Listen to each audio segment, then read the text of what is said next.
Injil Matius pasalnya yang ke-25. Gadis-gadis yang bijaksana dan gadis-gadis yang bodoh. Pada waktu itu hal kerajaan sorga seumpama 10 gadis yang mengambil pelitanya dan pergi menyongsong mempelai laki-laki. 5 di antaranya bodoh dan 5 bijaksana. Gadis-gadis yang bodoh itu membawa pelitanya tetapi tidak membawa minyak. Sedangkan gadis-gadis yang bijaksana itu membawa pelitanya dan juga minyak dalam buli-buli mereka.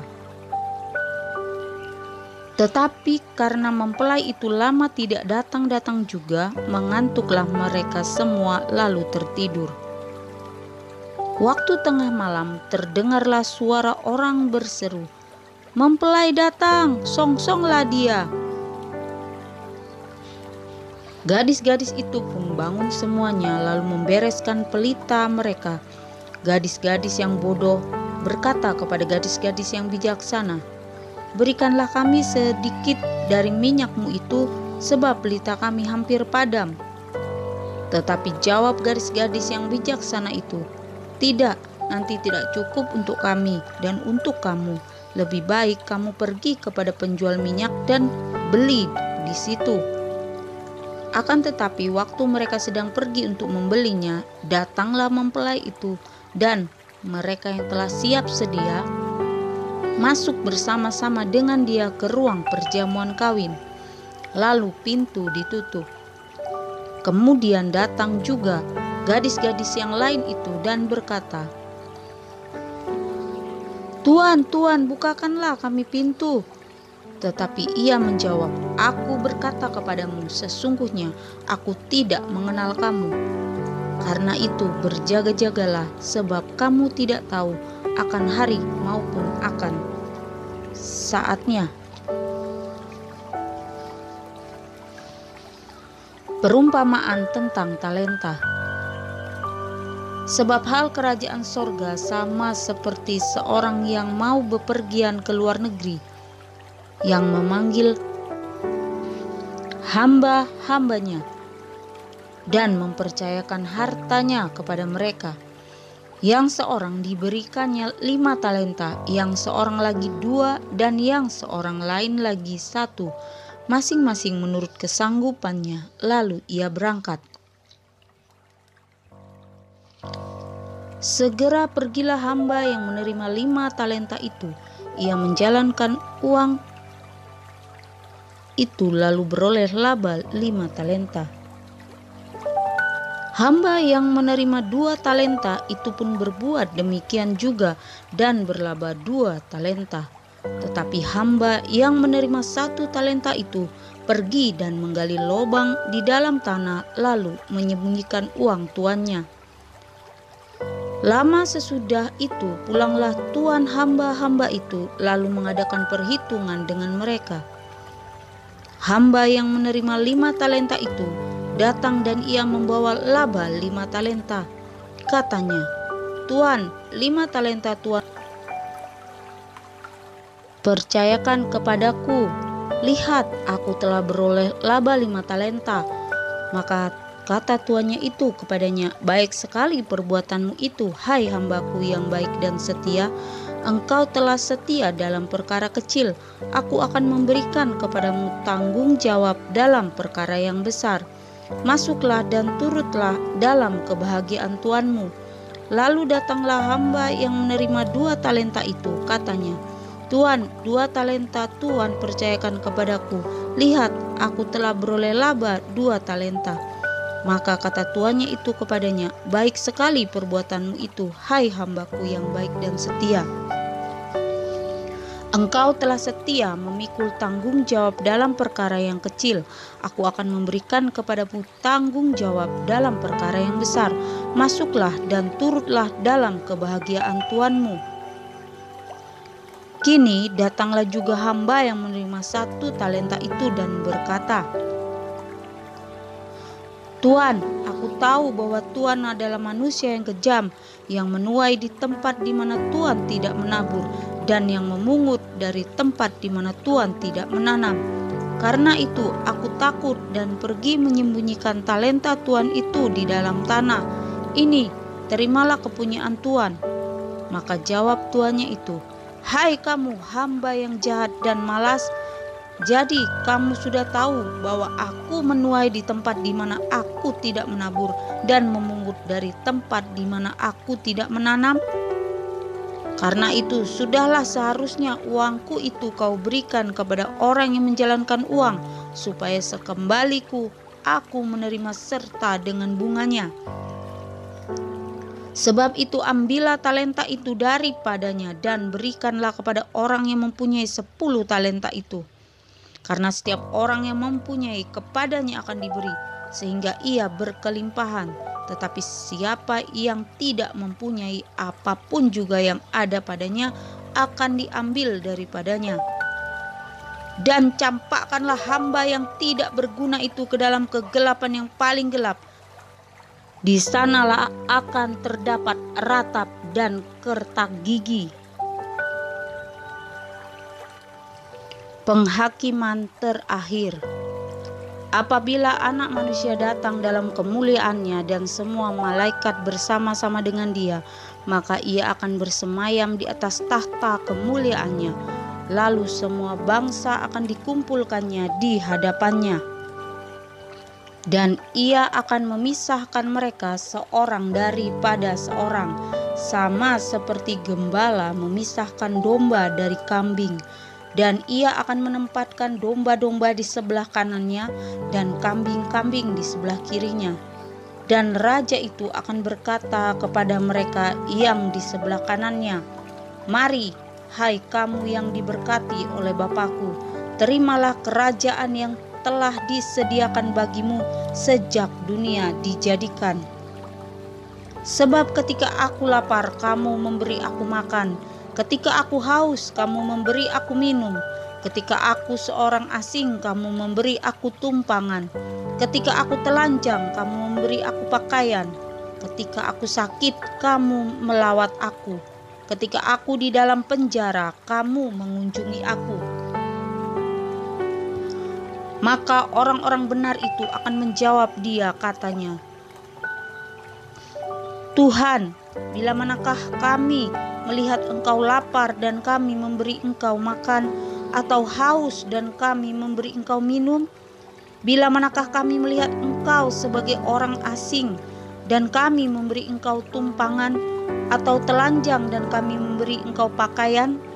Bila manakah kami melihat engkau sakit atau dalam penjara dan kami mengunjungi engkau? Dan raja itu akan menjawab mereka, Aku berkata kepadamu, sesungguhnya segala sesuatu yang kamu lakukan untuk salah seorang dari saudaraku yang paling hina ini, kamu telah melakukannya untuk aku. Dan ia akan berkata juga kepada mereka yang di sebelah kirinya, Enyahlah dari hadapanku, hai kamu orang-orang terkutuk. Enyahlah ke dalam api yang kekal, yang telah sedia untuk iblis dan malaikat-malaikatnya. Sebab ketika aku lapar, kamu tidak memberi aku makan. Ketika aku haus, kamu tidak memberi aku minum. Ketika aku seorang asing, kamu tidak memberi aku tumpangan. Ketika aku telanjang, kamu tidak memberi aku pakaian. Ketika aku sakit dan dalam penjara, kamu tidak melawat aku. Lalu mereka pun akan menjawab dia, katanya, Tuhan, bila manakah kami melihat engkau lapar, atau haus, atau sebagai orang asing, atau telanjang, atau sakit, atau dalam penjara dan kami tidak melayani engkau? Maka ia akan menjawab mereka, Aku berkata kepadamu, sesungguhnya segala sesuatu yang tidak kamu lakukan untuk salah seorang dari yang paling hina ini, kamu tidak melakukannya juga untuk aku. Dan mereka ini akan masuk ke tempat siksaan yang kekal, tetapi orang benar ke dalam hidup yang kekal. Injil Matius pasalnya yang ke-26. Pemberitahuan keempat tentang penderitaan Yesus, rencana untuk membunuh Yesus. Setelah Yesus selesai dengan segala pengajarannya itu, berkatalah ia kepada murid-muridnya, "Kamu tahu bahwa 2 hari lagi akan dirayakan Paskah dan Anak Manusia akan diserahkan untuk disalibkan. Pada waktu itu berkumpullah imam-imam kepala dan tua-tua bangsa Yahudi di istana imam besar yang bernama Kayafas, dan mereka merundingkan suatu rencana untuk menangkap Yesus dengan tipu muslihat dan untuk membunuh dia. Tetapi mereka berkata, 'Jangan pada waktu perayaan, supaya jangan timbul keributan di antara rakyat.'" Yesus diurapi. Ketika Yesus berada di Betania di rumah Simon si Kusta, datanglah seorang perempuan kepadanya membawa sebuah buli-buli pualam berisi minyak wangi yang mahal. Minyak itu dicurahkannya ke atas kepala Yesus yang sedang duduk makan. Melihat itu, murid-murid gusar dan berkata, "Untuk apa pemborosan ini? Sebab minyak itu dapat dijual dengan mahal dan uangnya dapat diberikan kepada orang-orang miskin." Tetapi Yesus mengetahui pikiran mereka lalu berkata, "Mengapa kamu menyusahkan perempuan ini? Sebab ia telah melakukan suatu perbuatan yang baik padaku. Karena orang-orang miskin selalu ada padamu, tetapi aku tidak akan selalu bersama-sama kamu. Sebab dengan mencurahkan minyak itu ke tubuhku, ia membuat suatu persiapan untuk penguburanku. Aku berkata kepadamu, sesungguhnya di mana saja Injil ini diberitakan di seluruh dunia, apa yang dilakukannya ini akan disebut juga untuk mengingat dia." Yudas mengkhianati Yesus. Kemudian pergilah seorang dari ke-12 murid itu yang bernama Yudas Iskariot kepada imam-imam kepala. Ia berkata, "Apa yang hendak kamu berikan kepadaku supaya aku menyerahkan dia kepada kamu?" Mereka membayar 30 uang perak kepadanya. Dan mulai saat itu ia mencari kesempatan yang baik untuk menyerahkan Yesus. Yesus makan Paskah dengan murid-muridnya. Pada hari pertama dari hari raya roti tidak beragi, datanglah murid-murid Yesus kepadanya dan berkata, "Di mana engkau kehendaki kami mempersiapkan perjamuan Paskah bagimu?" Jawab Yesus, "Pergilah ke kota kepada si Anu dan katakan kepadanya, pesan guru, waktuku hampir tiba. Di dalam rumahmu lah aku mau merayakan Paskah bersama-sama dengan murid-muridku." Lalu murid-muridnya melakukan seperti yang ditugaskan Yesus kepada mereka dan mempersiapkan Paskah. Setelah hari malam, Yesus duduk makan bersama-sama dengan ke-12 murid itu. Dan ketika mereka sedang makan, ia berkata, "Aku berkata kepadamu, sesungguhnya seorang di antara kamu akan menyerahkan aku." Dan dengan hati yang sangat sedih berkatalah mereka seorang demi seorang kepadanya, "Bukan aku ya Tuhan?" Ia menjawab, "Dia yang bersama-sama dengan aku mencelupkan tangannya ke dalam pinggan ini, dialah yang akan menyerahkan aku. Anak Manusia memang akan pergi sesuai dengan apa yang tertulis tentang dia. Akan tetapi celakalah orang yang olehnya Anak Manusia itu diserahkan. Adalah lebih baik bagi orang itu sekiranya ia tidak dilahirkan." Yudas yang hendak menyerahkan dia itu menjawab katanya, "Bukan aku ya Rabi." Kata Yesus kepadanya, "Engkau telah mengatakannya." Penetapan perjamuan malam.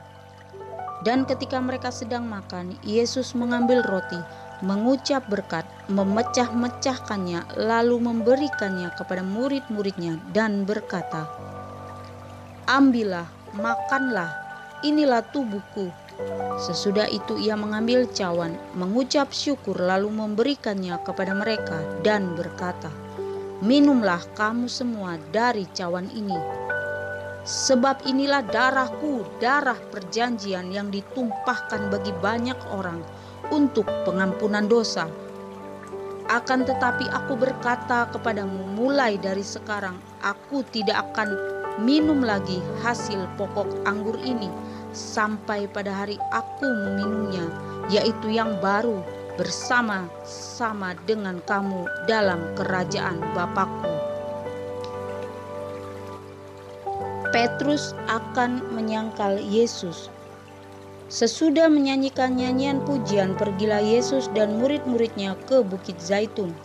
Maka berkatalah Yesus kepada mereka, "Malam ini kamu semua akan tergoncang imanmu karena aku, sebab ada tertulis, aku akan membunuh gembala dan kawanan domba itu akan tercerai-berai. Akan tetapi sesudah aku bangkit, aku akan mendahului kamu ke Galilea." Petrus menjawabnya, "Biarpun mereka semua tergoncang imannya karena engkau, aku sekali-kali tidak." Yesus berkata kepadanya, "Aku berkata kepadamu, sesungguhnya malam ini sebelum ayam berkokok, engkau telah menyangkal aku 3 kali."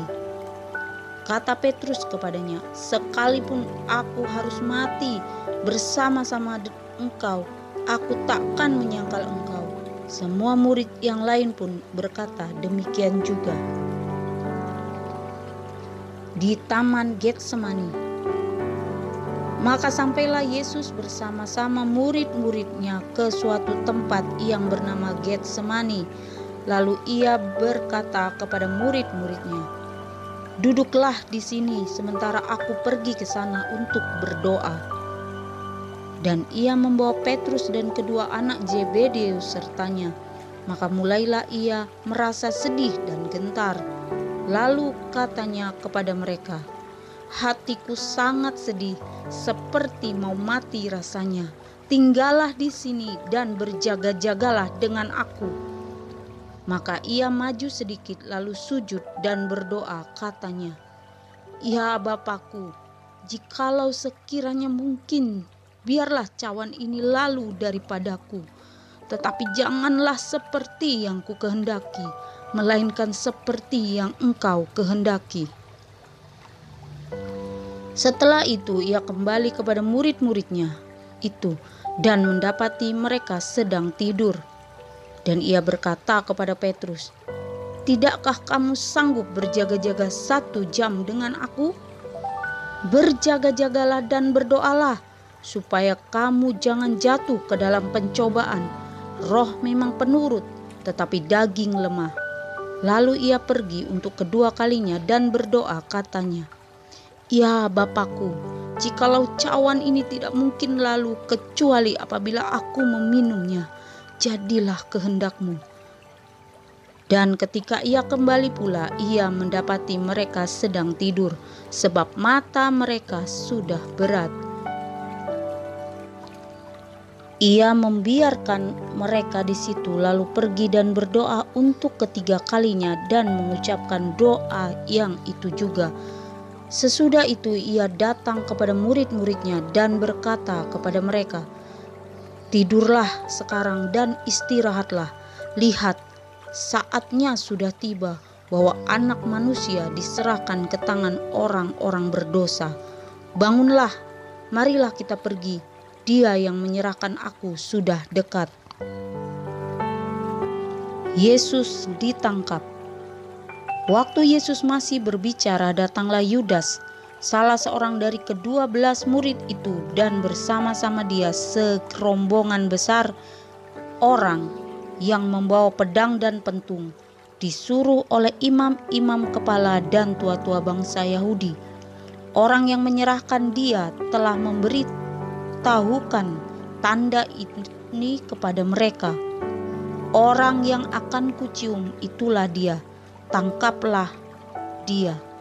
Dan segera ia maju mendapatkan Yesus dan berkata, "Salam Rabi," lalu mencium dia. Tetapi Yesus berkata kepadanya, "Hai teman, untuk itukah engkau datang?" Maka majulah mereka memegang Yesus dan menangkapnya. Tetapi seorang dari mereka yang menyertai Yesus mengulurkan tangannya, menghunus pedangnya dan menentakkannya kepada hamba imam besar sehingga putus telinganya. Maka kata Yesus kepadanya, "Masukkan pedang itu kembali ke dalam sarungnya, sebab barang siapa menggunakan pedang akan binasa oleh pedang. Atau kau sangka bahwa aku tidak dapat berseru kepada Bapakku supaya ia segera mengirim lebih dari 12 pasukan malaikat membantu aku? Jika begitu, bagaimanakah akan digenapi yang tertulis dalam kitab suci yang mengatakan bahwa harus terjadi demikian?"